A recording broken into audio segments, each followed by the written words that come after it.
West Philadelphia, born and raised. That's where my story started. Both my mom and my dad, by the time I was born, they were both faithfully practicing Islam. A lot of people in my parents' generation were influenced by that. Malcolm X was a huge figure in that because Nation of Islam was addressing the issues and the problems that the communities of color were facing.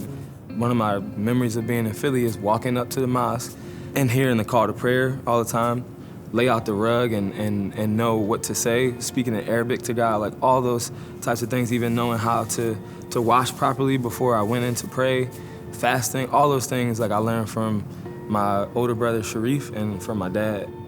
My whole identity started to be shaped around Islam. My mom and dad had split for a long time ago, and so we moved to Delaware for a brief time and then New Jersey because my dad's father lived in New Jersey. In the summer times, he would pick us up for vacation Bible school and, you know, taking us to church on Sundays. And all of it was for him wanting to spend time with us, but also I would find out as him just wanting to introduce us to Jesus. My first exposure to walking in vacation Bible school was very different from walking into a mosque. Everybody knows about Jesus, everybody knows about worship songs. I don't know any of these things, and so it feels very foreign to me to walk into that space and to not know anything and to have this different way of relating to God. My experience in Islam, for me, it felt like boundaries and burdens. Walking into a church and seeing so much freedom felt so much different. One of the questions I'm asking is, why in a household where we speak English every day are we speaking to God in Arabic, right? So that was a question that was always kind of going through my mind of like, this is the way I relate to God. How come God doesn't hear me in English if that's what me and my parents and my brother and sister, we all speak in that language, right? And one of the car rides that we took, my grandfather said to me, we get into this argument about who God is. Mind you, I'm 12 years old, but I'm very passionate about what my parents have taught me and what I believe about God. And so we start to get into this argument. I tell him, you know, Allah is God, and Allah, the word, means God, right? And I've been told that. And that means our gods are the same. He rebuttals and says that our gods are not the same. And he said that he could pray right now as he was driving in the car, and he knows that God would not only hear him, but to answer his prayers. He shared the gospel with me. And what I remember about what he shared mostly was that those who knew Jesus would be with him in heaven forever, and those who didn't would go to hell. And that everything was about this personal relationship with Jesus. And so for me, I feel like I don't think I have a personal relationship with God. I think what I've had is not anything personal. It doesn't feel relational at all. I prayed that day to receive Christ and then asked a lot of questions because I didn't know all of what it meant to follow Jesus. My mom, she was disappointed. I told my dad, and my dad felt like his dad kind of stepped in where what I was experiencing was something that was influenced heavily by my grandfather and not necessarily my own.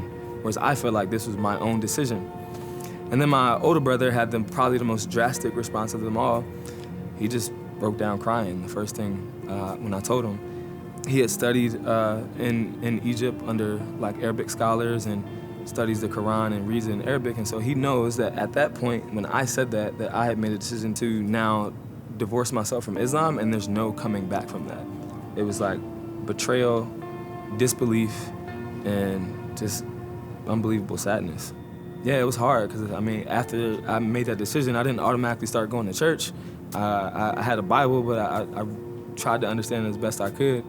Well, I feel the weight of my sin, and I feel like I need to go someplace where I can deal with that. And so when I've been moving into college, my mom ironically mentions that she saw a poster of a Christian fellowship that was meeting.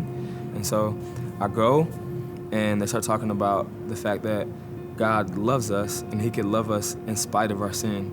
And to say that God loved me despite my sin and that he could walk with me in the midst of something that I felt so dirty and so unapproachable and so just shameful was attractive to me. And so I left the meeting early, called my grandfather and told him, like, I get it, I finally get it, you know? And so things really started to change, and then I started to see what it looked like to really walk with Jesus intimately. Is your grandfather still alive? No, he passed in 2013. Yeah. What would you say to him if you were still here Man, I think I would thank him for sharing with me the most precious gift that I've ever been given, that has helped me to persevere through so many hard times. Man, I was running hard in what I was raised in and what I was taught and what my family told me, and I thought I knew the truth. And all I know is that God found me, you know? Like, he came and sought me out. I found the truth.